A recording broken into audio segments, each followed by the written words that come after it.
Hi guys, great to be here with you today. I want to start this video by asking you a question. What are you living for? It's quite a big question, isn't it? What are you living for?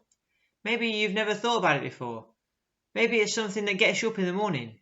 There could be a list as long as my arm for reasons you could come up with.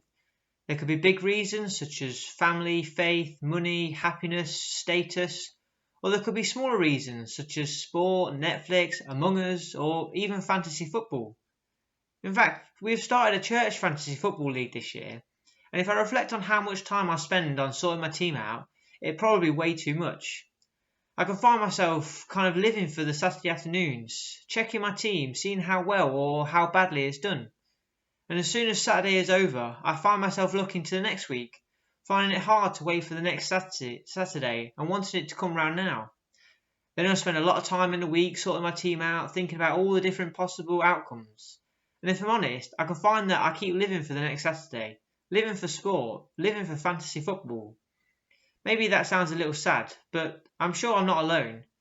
Fantasy football might not be what you're living for, but if you're honest with yourself, you might see that there are some small things that don't really mean anything that you can find yourself living for. The next section of 1 Peter is called Living for God. It starts off about talking about living for worldly things can be quite dangerous. That we should not join in with what the world lives for, but keep our eyes fixed on God and living for Him. Doing this, though, doesn't come without its challenges. It says in verse 4 that if we do live for God and not for worldly things that others live for, then others will hear about it. And then we will hear about it as well, and not always in a good way.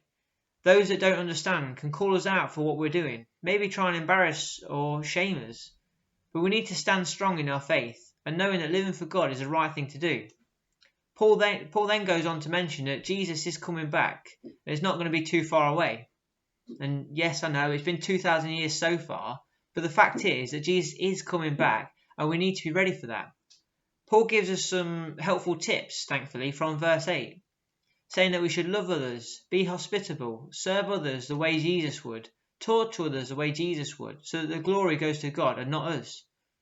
Living for God is not always easy. Sometimes it can make us feel silly. Sometimes it can make people laugh at us. Sometimes it can make us feel like we're missing out. But if we've learned anything from reading the Bible, then we'll know that it's totally worth it. That living for God is the only thing that we can live for. God is the only thing that lasts, and ultimately the only thing that is important. So, what are you living for? Only you can answer that. And I encourage you that if it isn't God, then now is a great time to start.